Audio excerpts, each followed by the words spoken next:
Okay, welcome back to the ifitstuff studio. We're here again. That's never going to get old, is it? Gonna love it every time, I'm sure. I hope so. Sorry if it's terrible. Anyway, on a serious note, I want to do a recap on the Drive to Digital Now conference, which happened up at the BBC in London just a couple of weeks ago now. So I'm a little bit behind on air in this video. Let a bit of time pass by, see how I feel about the whole thing, and what news I can give to you, what's going to be good for you to hear. So did we get a switch over? I'm going to get to that in a minute.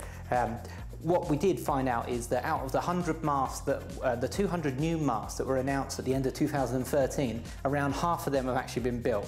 And they've announced a further 100 on top of that. So it's looking like there's 200 more masks being built. They are up to 95% coverage at the moment, is what I believe.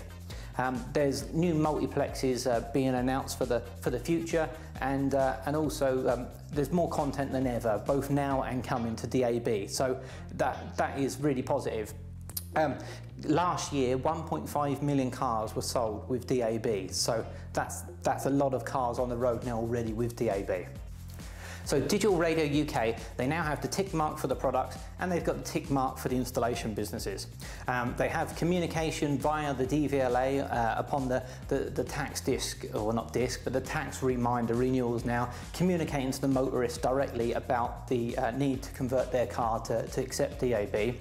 61% of cars that are new cars that are sold now actually have DAB. So that is a big milestone that we've reached. Volkswagen now has they've announced that they have the tick for all of their 300 dealers, and Halfords have announced the launch of their stores having a tick as well across their 470 stores.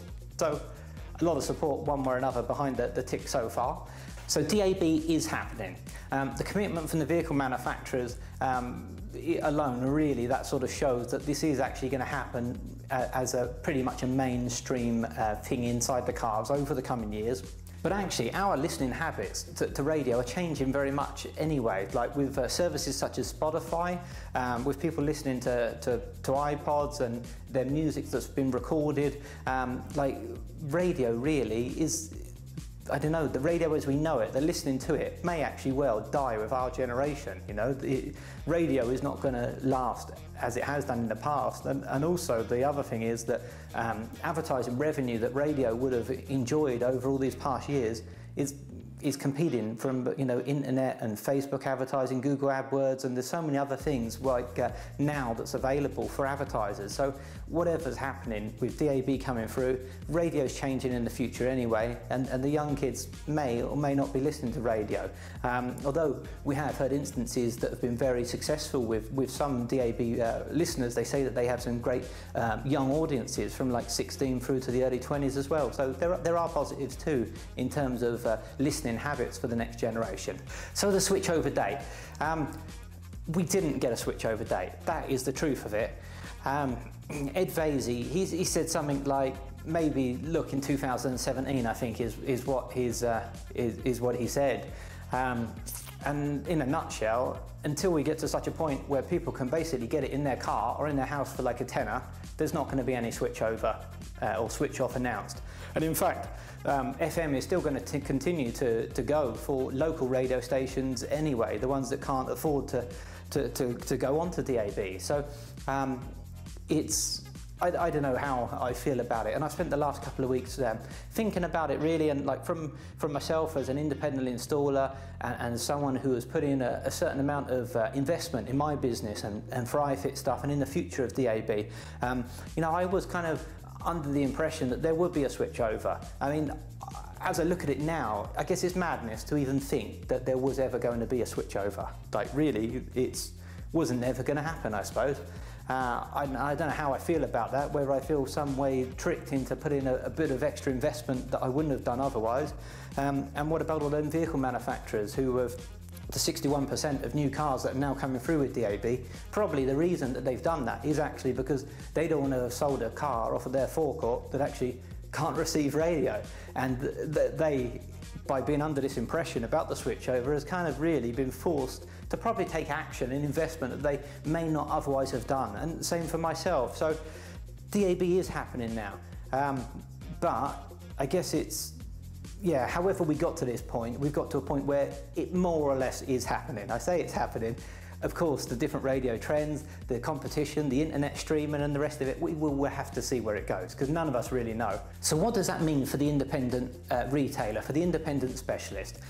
We can further invest in marketing, in getting the tick and benefiting from the digital radio advertising campaign, which they will be launching a heavyweight campaign starting this year, starting I believe March or April time, with a look for the tick will be their marketing campaign. So you can further invest in your business, in the digital, in the DAB digital radio, and taking as much business as you can for people looking for installations. Or we just carry on as we are already, servicing the needs of our existing customers, servicing them for the existing products that we supply and fit them, and for the DAB as we do already. Either way, our specialist skills, they will be sought out by the consumer from those who have been through like the big chains that are unhappy with the experience that they've had from DAB. A certain percentage of those will seek out the independent specialist to make it work in their car in a way that they're going to be happy with, you know, whether that's fitting a roof mount aerial or whether it's tidying up the installation or offering some kind of a better solution for them, one that is just not able to be offered by the big high street retail chains, you know. I believe you know, Halfords, for example, they're never going to fit a roof-mounted aerial. They may put a mag-mounted aerial on the roof with a lead, you know, going through the rubber, but they're never really going to actually fit a proper professional fit roof-mounted aerial system.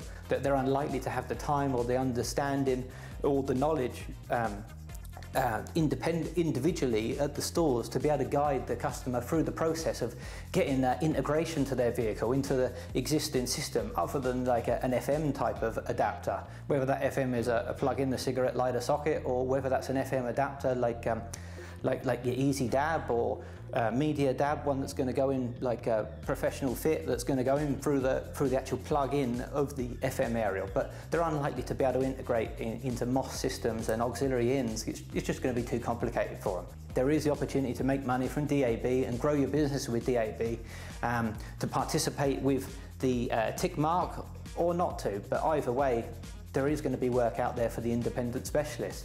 So the message really is, don't undersell yourselves. Don't undersell your expert skills that you have.